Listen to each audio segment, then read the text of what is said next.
Bendito Dios, alabamos tu santo nombre y como lo dijimos al principio del culto, Señor, venimos con el propósito de honrarte. Pero también, mi Dios, sabemos que tú nos quieres hablar. Sabemos que a través de tu palabra, Señor, inspirada, tú nos das mensajes, Señor, exactos. Nos das mensajes, Padre Santo, que en este tiempo y en cualquier tiempo durante la humanidad, Señor, han servido. Pero sobre todo, mi Dios, a partir de que nuestro Señor Jesucristo vino y permitió que tu escritura, Señor, fuese, Padre Santo, completa, a través de habernos hablado por medio de tu Hijo y a través de tu Espíritu Santo que inspiró, Señor, a los escritores, tanto del Antiguo como del Nuevo Pacto. Y pedimos, Señor, tu bendición en esta tarde para que tú nos hables y que nos des confianza, Padre, en tu presencia. Te doy toda la honra y la gloria en el nombre de Cristo Jesús. Amén. Amén. Bien. Entramos un poquito en el contexto de este hermoso pasaje. Juan 16, pues son palabras de nuestro Señor que están plasmadas ahí unas horas antes de que Él sea llevado a la crucifixión. Y Jesús, en realidad, cuando presenta su mensaje, presenta su evangelio, habla de muchas advertencias. Y además, son advertencias bastante fuertes. Aquí dice que estas cosas os he hablado para que no tengáis tropiezo. ¿Por qué Jesucristo habla acerca precisamente de estas advertencias, de estos peligros que los cristianos han de atravesar? Porque Jesús sabe perfectamente que cuando pasamos por una prueba, o en este caso las pruebas que los discípulos habrían de pasar, podrían llevarlos al desánimo, podrían llevarlos a menguar en la vida cristiana, podrían llevarlos a perder la mirada en el autor y salvador de la fe y fijarse en las circunstancias que le rodean. De hecho, nuestro Señor Jesucristo en varias ocasiones alentaba a sus discípulos a tener fe. En una de ellas dijo: hombres de poca fe, cuando pasaban precisamente por ese mar tempestuoso. Y sabemos que ahí ellos se fijaron precisamente en lo que acontecía alrededor, bajo vientos fuertes, bajo una lluvia intensa, pero el Señor iba en la barca. Ahora, cuando todo esto ha pasado, ya nuestro Señor Jesucristo casi a punto de ser crucificado, Él les está advirtiendo. Y les ha dicho muchas cosas, pero aquí el énfasis es que deben de permanecer fieles y deben de permanecer sin tropiezo. Y continúa diciendo aspectos, hermanos, que difícilmente nosotros comprenderíamos, a menos que estuviésemos en ese punto de la historia y en ese contexto y bajo precisamente esa situación de la raza judía. Hay una corriente de un movimiento religioso que trata de incluirnos a muchos dentro del pueblo judío. La realidad es que, pues, no somos judíos. De hecho, estos, ¿verdad?, se están denominados como Iglesia Apostólica y no sé qué cosa más tienen dentro del nombre. Pero ellos dicen, por ejemplo, que todos los que se terminan su apellido con Z son judíos. No sé de dónde sacaron esa idea. Yo soy doblemente judío, Mis dos apellidos terminan con Z. Si esa fuera una realidad o una verdad. La cuestión, hermanos, es que no se trata precisamente de una identidad judía, pero si nos pusiésemos en este momento aquí, piensen un poco en lo que les está diciendo Jesús a sus apóstoles, a los discípulos. Los van a expulsar de las sinagogas. Es decir, los van a ver y los van a identificar como mis seguidores, y eso va a ser motivo suficiente para que ustedes no se puedan reunir ni juntar con todos aquellos que en una raíz judaica y hebraica, ¿verdad?, era de gran importancia estar dentro de un grupo, ¿verdad?, en este caso de este grupo judaico, ¿verdad?, y en las sinagogas aprendiendo de Dios. Van a ser expulsados. Y no se trata de una expulsión como si expulsa a un alumno de la escuela porque se portó mal. Se trata precisamente de ponerlos bajo la mirada de la sociedad y marginarlos. Otra de las cosas que viene ahí dice y aún viene la hora cuando cualquiera que os mate, pensará que rinde servicio a Dios.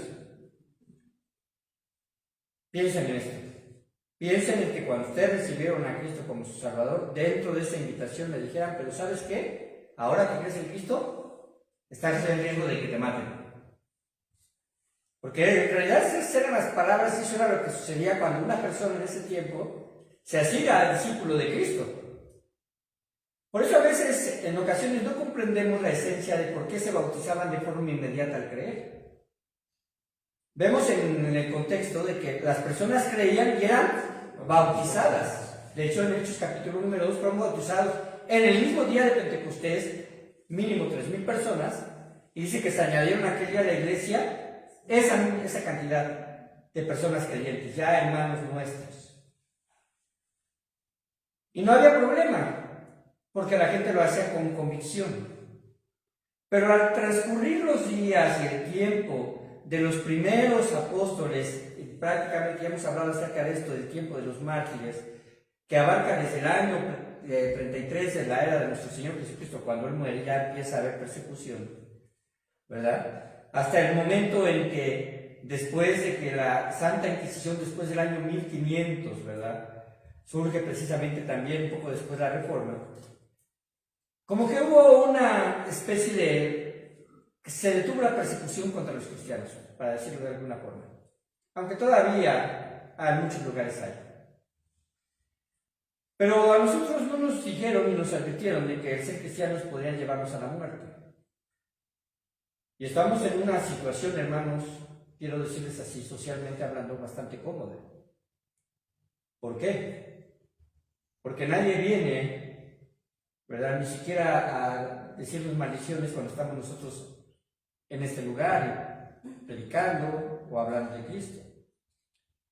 ¿Vendrán en tiempos futuros? Quizás, porque desafortunadamente ahora a lo bueno se le llama malo y a lo malo bueno. Ya hay países que censuran la predicación. Aquí se suscitó una noticia con respecto a la censura hacia los pastores, ¿verdad?, que predican, ¿verdad?, y que pueden estar en contra quizás de un sistema o de un movimiento.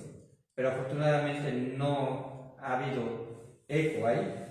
Pero por ejemplo, si ustedes conocen un poco acerca de China, ya actualmente, ¿verdad?, las últimas noticias que se han generado es que las iglesias, que no son muchas, las iglesias cristianas, ahora han sido obligadas a entrar en un patrón de enseñanzas dispuestas por el Estado, en donde ya la Biblia ha sido relegada a un segundo plano en todas aquellas cosas que el gobierno supervisa y que puedan ellos considerar como peligrosas. Ahora, hermanos, esto es lamentable porque en realidad, ¿verdad?, la palabra de Dios en toda su extensión es autoritativa, es decir, proviene de la boca de Dios. Y pienso un poco acerca, quizás, ¿verdad?, solamente por dar un caso, que allá por el año más o menos 300 de la época de nuestro Señor Jesucristo, después de Cristo, cuando empezaban, o cuando ya estaban prácticamente en su apogeo, la persecución por los emperadores romanos, hay testimonios escritos de una mujer que tenía 7 hijos y todos ellos cristianos fueron perseguidos, y de un hombre que también los acompañaba, y a este hombre lo colgaron de los pulgares y todo su peso estaba sostenido solamente por los pulgares de un techo, y fue puesto ahí con la intención de que él precisamente renegara de la fe en Cristo. Este hombre al final ya se mantuvo firme, los miembros de sus manos fueron separados, sus dedos gangrenados, fue bajado, fue azotado y echado a las fieras, y muerto ahí. Entonces, hermanos, debemos notar algo, que la seriedad de nuestra conversión, ¿verdad?, es radical. No estamos bajo esa posición, gracias a Dios. Pero ¿qué sucedería si lo estuviésemos? Y además, algo que parece ilógico, La gente que ha llevado a través de la historia mucho estos tipos de persecuciones y matado a gente o asesinado a gente, verdaderos cristianos, parece ser, ¿verdad?, que lo piensan y lo hacen rindiendo como servicio a Dios. La época de la época precisamente de la Santa Inquisición, muchos de ellos pensaban que estaban sirviendo a Dios. Obviamente, dentro del movimiento católico de ese tiempo, pues ya era un movimiento pagano. No había gente sabia y solamente estaba movido por intereses. Pero decían que servían a Dios. Los cristeros también. Y esas páginas de la historia, que en realidad son muy macabras, nos llevan a pensar, o me han llevado a pensar, que si fuésemos sometidos a pruebas tales, ¿cómo actuaríamos? ¿O cuál sería nuestra esperanza? El tema de hoy se llama Cuando hay malos tiempos, Jesús está. Nuestro Señor Jesucristo, como lo mencioné, está ahí. Y quiero que ustedes observen precisamente ese versículo que acabamos de leer, que dice: os conviene que yo me vaya. Os conviene que yo me vaya, porque si no me fuera, el Consolador no vendría a vosotros, mas si me fuere, os lo enviaré. Quiero que veamos esto con una perspectiva de aliento y de esperanza. ¿Basado en qué? Basado en una realidad. Porque cuando Cristo da la gran comisión, dice: he aquí yo estoy con vosotros todos los días hasta el fin del mundo. Y es obvio que quizás muchos de nosotros no lleguemos hasta el fin del mundo, vamos a morir antes, pero es obvio que dentro de ese espectro de gran tiempo, nuestro Señor Jesucristo prometió que está entre nosotros. Es más, hemos repetido muchas veces la cita que donde están dos o más congregados en su nombre, ahí está Cristo con nosotros. Así que el punto número 1 le puse así: Jesús nos prometió proximidad a través del Espíritu Santo. Jesús nos prometió proximidad a través del Espíritu Santo. Y vuelvo a repetir este pasaje: os conviene que yo me vaya, porque si no me fuera, el Consolador no vendría a vosotros, mas si me fuere os lo enviaré. Y Él lo cumplió. De una forma poderosa se manifestó en el Pentecostés. Entra a habitar en el creyente y ya jamás se va a retirar de nosotros. Quiero decirle que usted está aquí, y si usted ha recibido a Cristo como su único Salvador, el Espíritu Santo, siendo omnipresente, está en usted. Y cuando se vaya, lo va a acompañar. Y cuando duerma, Él está con usted y va a estar despierto. Porque es un Dios, ¿verdad? Estamos hablando de la Trinidad, y esta persona de la Trinidad, las mismas características, ¿verdad? Es un Dios que no se cansa, es un Dios que no duerme, es un Dios que protege, es un Dios que aún en aquellas cosas más íntimas nos puede llevar a nosotros a reflexionar sobre lo que está mal, ¿verdad? Y llevarnos a hacer ajustes para podernos parecer cada vez más a Cristo. Pienso un poquito acerca de esto y quiero ilustrarlo de esta forma. Bueno, aquí somos papás y mamás, ¿verdad? Papás y mamás. Y cuando me refiero a eso, me refiero a que, pues obviamente, esto solamente es un indicador de que tenemos hijos. Y nuestros hijos estaban chiquitos. Ya cuando empiezan ellos a lo mejor a tener una conciencia de que se van a quedar a dormir solos en la noche, lo que ellos quieren es que te duermas con él. Y te dices, y aunque usted intente decirle: no, pues es que tú tienes que dormir solo, mira, ya tienes 30 años, ¿verdad? Ya puedes estar tranquilo. Cuando están chiquitos, nos quedamos con ellos para que duerman, ¿cierto o no? Ajá. ¿Por qué? Porque ellos sienten seguridad. Porque hay proximidad. Porque de hecho, esa precisamente, esos aspectos de nosotros como seres humanos que Dios nos dio, para que podamos nosotros tener ese tipo de expresiones, nos dan a nosotros precisamente la fortaleza para que nuestras relaciones interpersonales sean duraderas. En un matrimonio existe eso, en la vida de un hijo hacia los padres igual y de los padres hacia los hijos. Ahora estoy hablando de los padres que aman verdaderamente a sus hijos, porque desafortunadamente ha llegado tanto precisamente esa situación de insensibilidad que a veces hay padres o madres que no aman a sus hijos. Pero estoy hablando dentro de un contexto en donde precisamente nuestro Dios quiere que nosotros nos expresemos con esa fuerza. La palabra enviaré, donde dice el Consolador, no vendré a vosotros más, si me fuere, os lo enviaré. Tiene un contexto muy fuerte en el original. Significa quien viene para quedarse. Os enviaré. Es decir, voy a ir para quedarme. O enviaré al Consolador para que se quede. Ajá. Y esto, hermanos, en base a este contexto, nos habla de algo, de que Dios siempre está próximo a nosotros. Siempre está próximo a nosotros. Lo hemos repetido en el Salmo 23, por ejemplo. Cuando andes en valle de sombra de muerte, yo estaré contigo. Esto te habla de proximidad. Ajá. Y no solamente habla de proximidad, sino habla de algo más. Es una cercanía personal. Se refiere a la ubicación en la que está una persona y está siempre listo para ayudar. Uno de los eslogans que hace años, no sé si todavía lo tengan, los Boy Scouts, era siempre listos. Era parte del eslogan y de las enseñanzas de los Boy Scouts, ¿verdad? Que por cierto tiene su nombre de Boy Scout porque solamente era actividades para varones. Ahora, con respecto a esto, hermanos, Filipenses 4, y vayan a Filipenses 4, del 1 al 7, vamos a notar algunas cosas. Filipenses 4, del 1 al 7.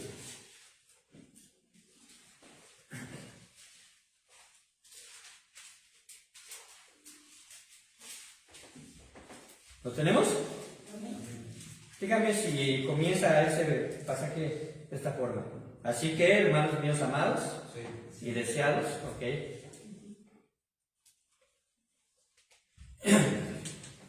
Retomo la lectura. Así que, hermanos míos amados y deseados, gozo y corona mía, estad firmes en el Señor, amados, en el Señor, amados. Ya vimos un poquito acerca de esto, ¿verdad? De las confrontaciones que había entre creyentes, en este caso dos hermanas. Ruego a Odia y a Sintique que sean del mismo sentir en el Señor. Asimismo te ruego también a ti, compañero fiel, que ayudes a estas que combatieron juntamente conmigo en el Evangelio. Con Clemente, también a los demás colaboradores míos, cuyos nombres están en el libro de la vida. Hago un paréntesis, porque aquí está hablando de colaboradores, ciertamente. Y una de las características de un colaborador en el ministerio es que sean fieles. Aquí habla mi compañero fiel. Y el versículo número 4 continúa diciendo con respecto a las actitudes que como creyentes debemos de tener. Regocijaos en el Señor siempre. Otra vez digo, regocijaos. Vuestra gentileza sea conocida de todos los hombres. ¿Y qué dice ahí? El Señor está cerca. El Señor está cerca. Quédense con ese pensamiento. El Señor está cerca. Por nada estéis afanosos, sino sean conocidas vuestras peticiones delante de Dios en toda oración y luego con acción de gracias. Y la paz de Dios que sobrepasa todo entendimiento, esto quiere decir que precisamente la paz de Dios va más allá de lo que podemos entender en momentos de prueba. Es decir, para nosotros es ilógico. Bueno, Él va a guardar vuestros corazones, hablando de las emociones. Pero ¿qué más dice que va a guardar? Vuestros pensamientos en Cristo Jesús. Ahora, hermanos, ¿por qué les dije que se quedaran con esto de que el Señor está cerca? ¿Qué piensa usted cuando le dice el Señor está cerca? Pensamos normalmente en su segunda venida, ciertamente. Pero este pasaje no habla de eso. habla acerca de proximidad. De que Él está con nosotros todo el tiempo. Dice, el Señor está cerca, por eso no debes estar afanoso. Es como decir, está tan cerca de ti que conoce tus afanes. Está tan cerca de ti que conoce tus ruegos. Por eso necesitas rogar. Y además está tan cerca de ti para que le dé gracias. Si entendemos de forma correcta cuando Pablo dice el Señor está cerca, en este contexto, no se refiere al día del Señor, sino a la proximidad que tenemos con Él y Él con nosotros. Él está a través de su Espíritu y conoce nuestras actitudes. Pero también nos habla de una aproximación a través de la oración, porque el versículo número 6 precisamente menciona eso. Sean conocidas, ¿qué? Vuestras peticiones delante de Dios en toda oración. Antes que usted vaya con un amigo, con un hermano y con el pastor a decirle que tiene una petición, hágalo con Dios. Hágalo con Dios. No nos imaginemos, hermanos, que por el hecho de que tenemos un grupo de oración, Dios va a estar atento hasta que alguien vaya a orar por él, si cuando nosotros somos la principal causa de la cual estamos pasando por esa prueba. Es cierto, somos un cuerpo y debemos orar unos por otros. Pero hermanos, cuando usted se levante, ore. Y cuando usted se duerma, ore. Porque muchos pueden levantarse y no llegar a orar por la noche. Porque muchos de nosotros nos olvidamos de que tuvimos muchas acciones de gracia de nuestro Señor el día de hoy. Ciertamente. Tuvimos alimentos. Tuvimos un culto por la mañana. Tuvimos plática con algún hermano. Conocimos quizás a algo en lo cual nosotros nos podemos involucrar, porque no podemos ser cristianos sin accionar, y podemos involucrarnos en oración por ayuda a alguien. Si fuésemos realmente, hermanos, nosotros tan conscientes de que la oración es poderosa, entenderíamos que nuestra oración siempre va a ser escuchada. Ahora, podemos ver entonces que este versículo número 6 nos habla de precisamente orientación. Cuando estamos confiando en las oraciones y cuando ponemos nuestros afanes delante de Dios. Y además van a ser contestadas por el Señor según lo que aquí está diciendo. En realidad, hermanos, Dios no nos da nada. Está aquí mal redactado. En realidad, hermanos, Dios precisamente no se desatiende de nosotros. Cuando hablamos acerca del afán, de las inquietudes, de la preocupación, estamos hablando de cosas que realmente, ¿verdad?, nos pueden estar afectando. Porque yo estoy preocupado y me está afectando. Y a veces, aunque intentamos pasar por alto ese tipo de preocupaciones y decimos, bueno, yo todo lo descargo en el Señor y en oración, resulta que todavía ahí está un sentimiento en el cual podemos decir, bueno, ¿qué es lo que vamos a hacer? Y la palabra de Dios, ¿verdad?, nos menciona en Santiago que hay un principio hermoso. Si alguno tiene falta de sabiduría, pídala a Dios, el cual da abundantemente y sin reproche, y les será dada. Ahora, ¿qué es lo que estamos nosotros haciendo? Señor, dame sabiduría, pero dame de tu sabiduría. No puedo con esto. Necesito una solución, lo pongo delante de ti. Estoy tranquilo porque sé que tú vas a controlar todo, pero dame la forma de poder yo hacer algo para que esto no me vuelva a ocurrir, o para que esto, si me vuelve a ocurrir, yo tenga la confianza plena de que tú estás a mi lado, de que estás en proximidad. ¿Me explico? Cuando usted pase por alguna prueba difícil, y hay de pruebas a pruebas, hermanos, definitivamente, ¿no? Pero usted pasa por una prueba difícil, póngala delante de Dios primero. Y cuando usted la ponga delante de Dios, Él le va a dar respuesta y le va a enseñar a través de esa prueba. Va a pasar el tiempo y nuestro Dios nos va a lo mejor a dar tiempos de paz, de sobra, de confianza. y vamos a pasar por otra prueba. Pero entonces entendemos en base de la experiencia que Dios siempre va a estar a nuestro lado.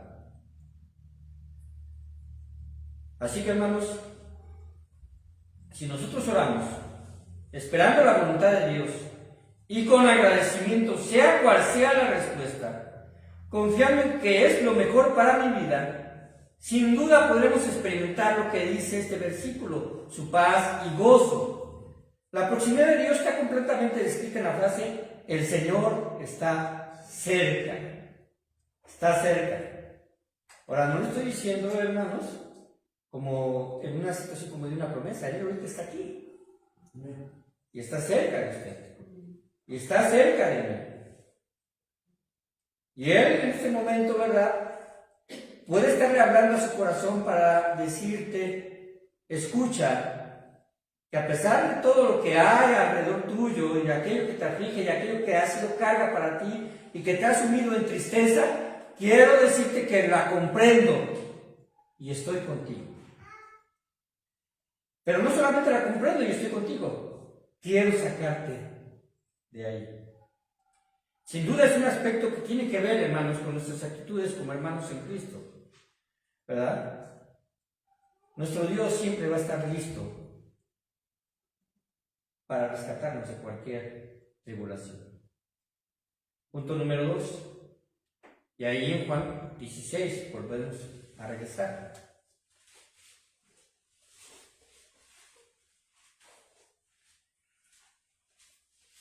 Jesús, hermanos, y ya lo vimos un poco en el primer punto, Jesús nos prometió respuestas a nuestras oraciones. Ciertamente, todo lo que pidieres al Padre en mi nombre, yo lo haré.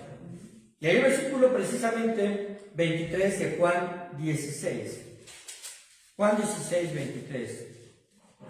Dice así: en aquel día no me preguntaréis nada.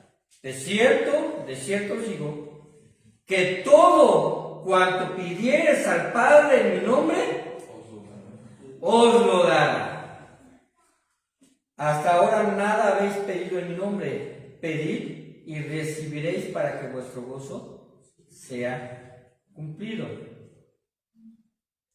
Ahora, todo lo debemos de ver en el contexto bíblico, porque también Santiago dice: pedís y pedís mal, porque pedís para vuestros deleites. La intención de Jesús aquí, en este punto de la historia, en este punto de poder culminar su ministerio terrenal, está diciendo aspectos espirituales que agradan al Señor y que están en su voluntad.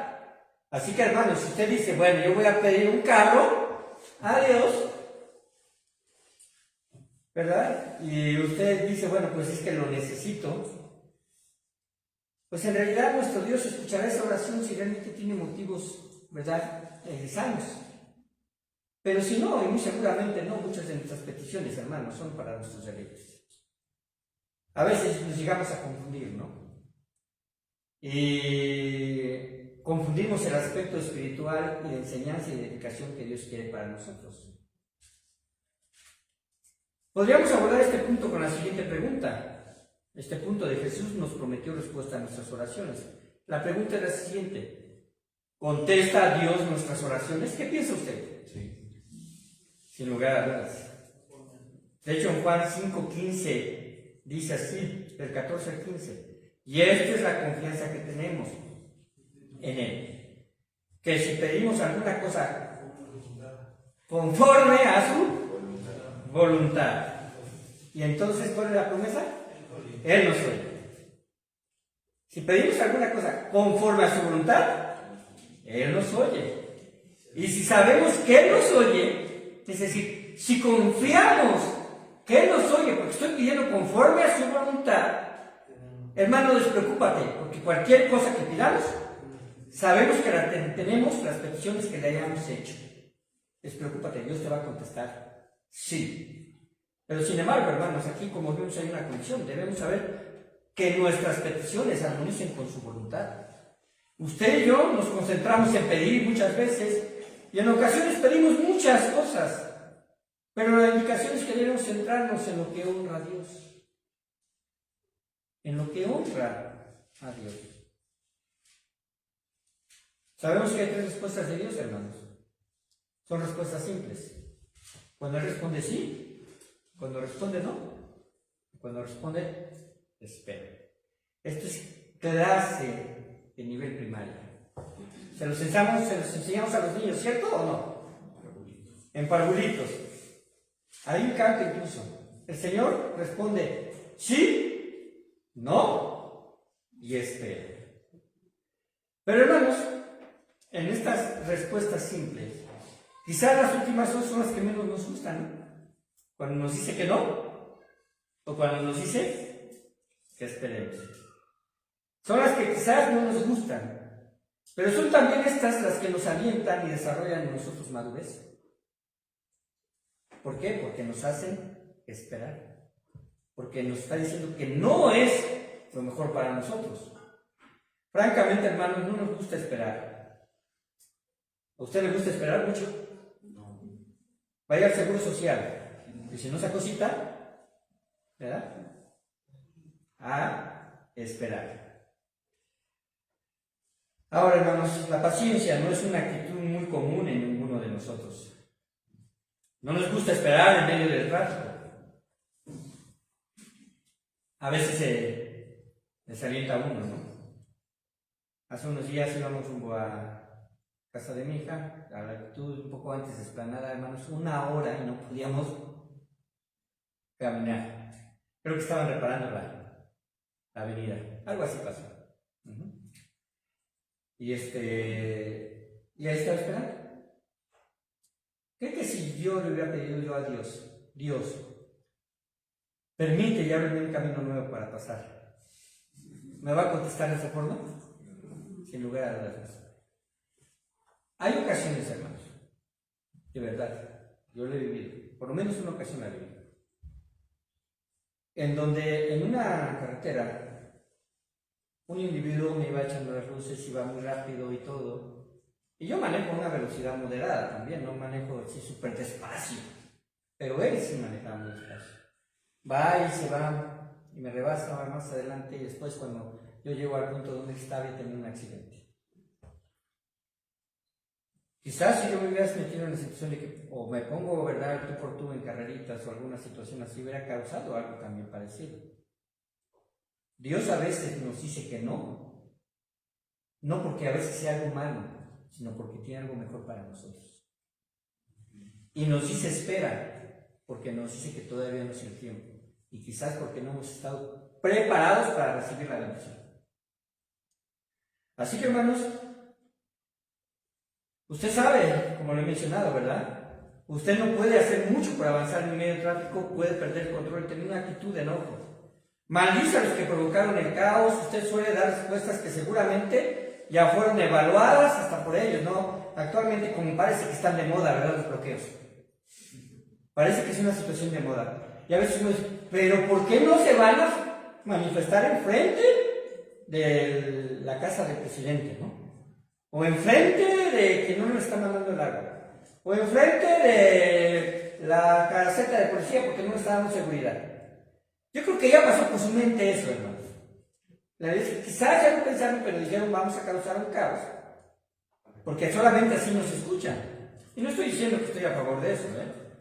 No quiero decir que esté a favor de eso, pero, hermanos, es probable que no todos actúen de buena voluntad. Por ejemplo, en un embotellamiento así. Pero usted está ahí. ¿O qué decir cuando tienen que hacer filas en el banco? O frente a las dependencias de gobierno o en los hospitales. Usted está en el hospital, trae al enfermo, y sobre todo si va a urgencias, y le dice que pase el enfermo y solamente una persona puede pasar con él, y a veces ni siquiera te dejan pasar porque se trata a lo mejor de una mujer y no puedes tratarte como varón o X, ¿no? Y te dicen, vaya al área de espera. ¿Por qué cree que se llama así? Tienen que esperar. No ponen ni televisión, ¿verdad? No. Pero tenemos que esperar. ¿Y cómo se le llama a la persona que va? Paciente. ¿Por qué se llamará? ¿Por qué lo indicarán? ¿Por qué será el paciente? Porque tiene que ¿qué? Ser paciente. Tiene que ser paciente, ¿no? En medio de nuestras oraciones debemos recordar que Dios es omnisciente. Eso quiere decir que Él conoce todo y Él está al tanto de todas nuestras inquietudes. Hermanos, Él ve el cuadro completo. La pregunta es, ¿usted está preparado para conocer la respuesta de Dios y vivir con sumisión y gratitud? De decir, Señor, tengo esta enfermedad y te he pedido porque no la tuviera, pero la tengo. Y estoy agradecido porque sé que tú tienes un propósito en mi vida. Y mire, hermano, el propósito final para todo creyente, el propósito final tiene que ver con su propósito inicial al salvarnos. Porque el propósito final es llevarnos al borde de la muerte para que estemos con Él por vida eterna. Estimada es delante de los ojos la muerte de sus santos. Es estimada. Dios no quiere librarnos de una muerte física, quiere librarnos de la esclavitud de una muerte en esta carne. Quiere librarnos de la influencia del pecado en esta carne. Número 3. Y es el último punto. Jesús nos ofrece consuelo en nuestra tristeza. Versículo 20 de ese mismo capítulo 16 de Juan. Versículo 20. Dice así, de cierto os digo, que vosotros lloraréis y lamentaréis y el mundo se alegrará. Pero aunque vosotros estéis tristes, ¿qué dice? ¿Cuál es la promesa? Vuestra tristeza se convertirá en gozo. Como lo decía, el Señor está a unas horas de dejar este mundo y entregarse por la humanidad. Él está consciente de lo que vendría. Él está consciente del sufrimiento que va a atravesar. El tiempo era ya demasiado corto. Y Él aprovecha este sermón para dar aliento a sus discípulos. Si nosotros nos damos a la tarea de estudiar Juan 16 y Juan 17, nos daremos cuenta, ¿verdad?, de las herramientas y los elementos que Jesús quiere que nosotros tomemos para afianzarnos en nuestra fe. Y uno de ellos es que Jesús no se olvidó de nosotros en esta época. Porque le pide al Padre por ellos y por los que han de creer por la palabra de ellos. Y usted creyó porque esa fue una reacción en cadena del Evangelio. El Evangelio, sin ser adulterado, y llega hasta nuestros días y llegará hasta el fin del mundo, contendrá y seguirá teniendo el mismo poder que tuvo en Pentecostés. Y el mismo poder que tiene la vida de las personas que sufrieron y fueron martirizadas por Cristo. Por eso le digo, cuando estemos en ese momento, si es que en algún momento dado pudiésemos que atravesar, tendríamos que pensar si realmente estamos preparados para la respuesta de Dios. Miren, hermanos, a veces hay acciones que parecen ser muy nobles. Por ejemplo, juntar a todas las congregaciones cristianas de nuestra república y orar porque ya nos vaya mejor. Parece ser muy noble, ¿no? Pero la realidad, hermanos, es que Dios nos habla de un escenario cada vez más difícil para cuando venga en su venida. ¿Por qué? Porque el príncipe de este mundo está actuando. Y el príncipe de este mundo, Dios en este momento ha permitido el que las cosas vayan marchando así de esa forma, con el fin y propósito de que la humanidad entera, y sobre todo los cristianos, conozcamos también nosotros, ¿verdad?, el gran efecto que el pecado tiene sobre la vida de las personas. Y como lo dije al principio, a lo bueno se le llama malo y a lo malo se le llama bueno.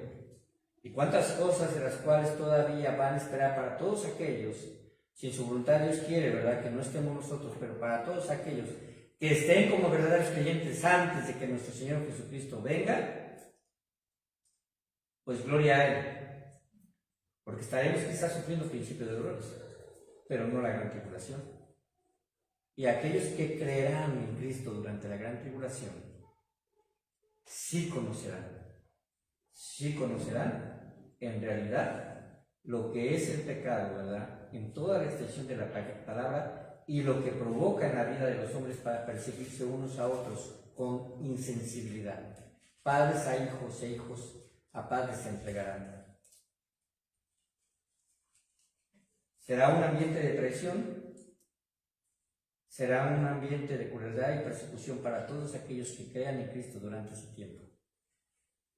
Pero ellos, creyentes fieles y verdaderos, tendrán que soportar hasta la muerte.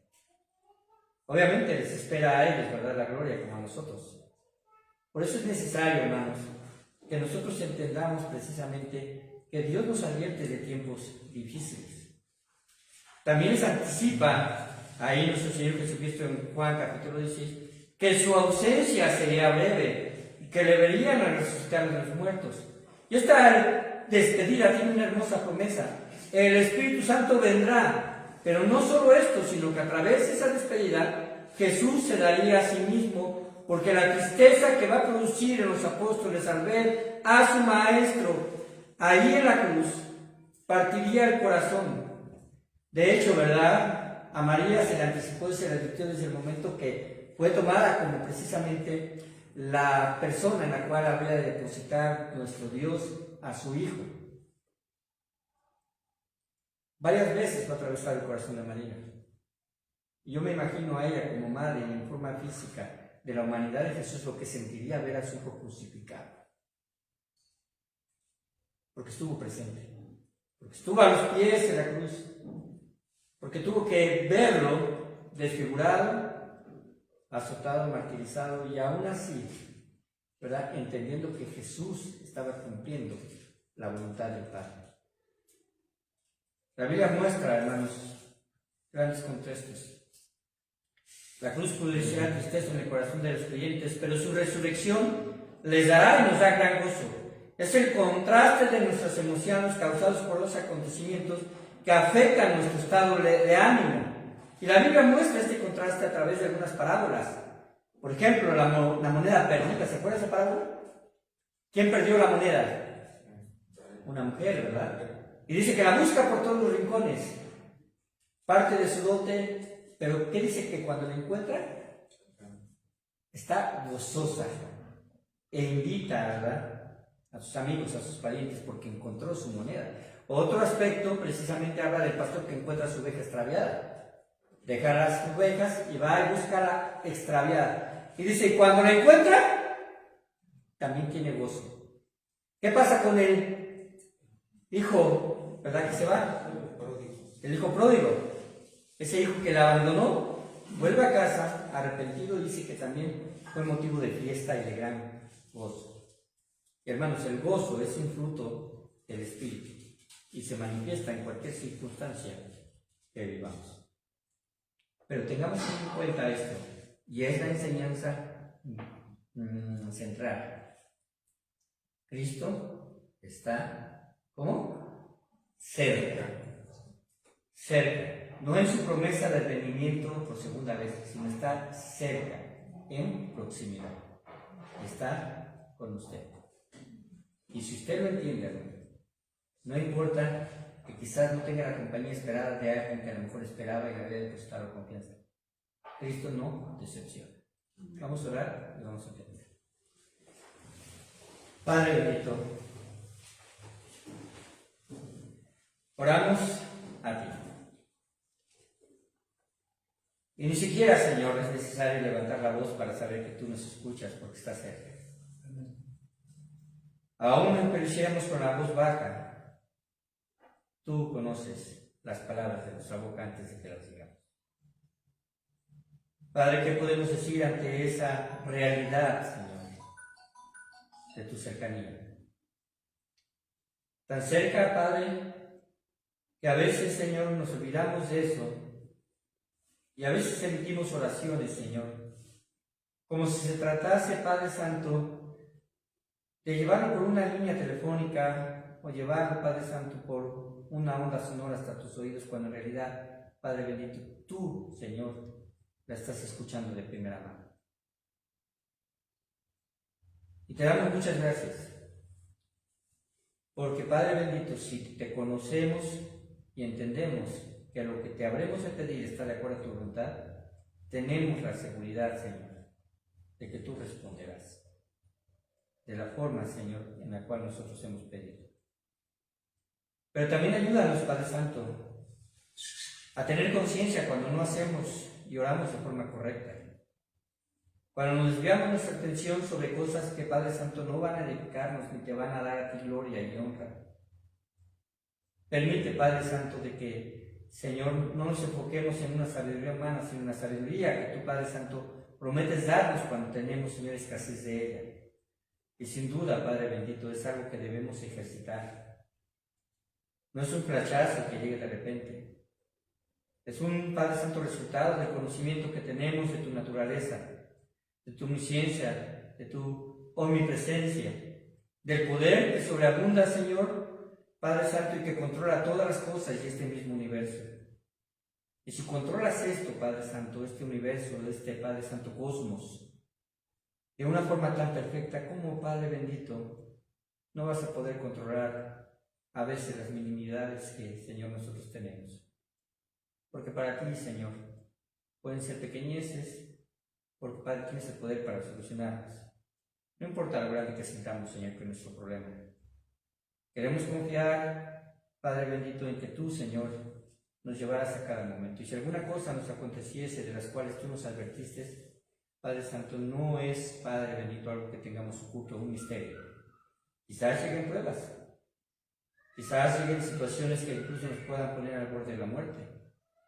Ya no estamos hablando de una persecución del Evangelio, pero quizás en algún momento alguien, Señor, intente asaltarnos y se le pase la mano. O quizás alguien, Padre bendito, sin quererlo, bajo los efectos del alcohol, provoque un accidente que nos haga, Padre bendito, a nosotros entrar en una crisis, Señor, Padre bendito, en una crisis en la cual puede estar afectada nuestra fe. No permitas que así sea. Ayúdanos. Pido tu bendición para cada uno de los que están escuchando y que esta palabra, Padre, que fue dicha, Señor, a través de tu Biblia, permita, Señor, que nos lleve a tener plena confianza en ti y permanecer fieles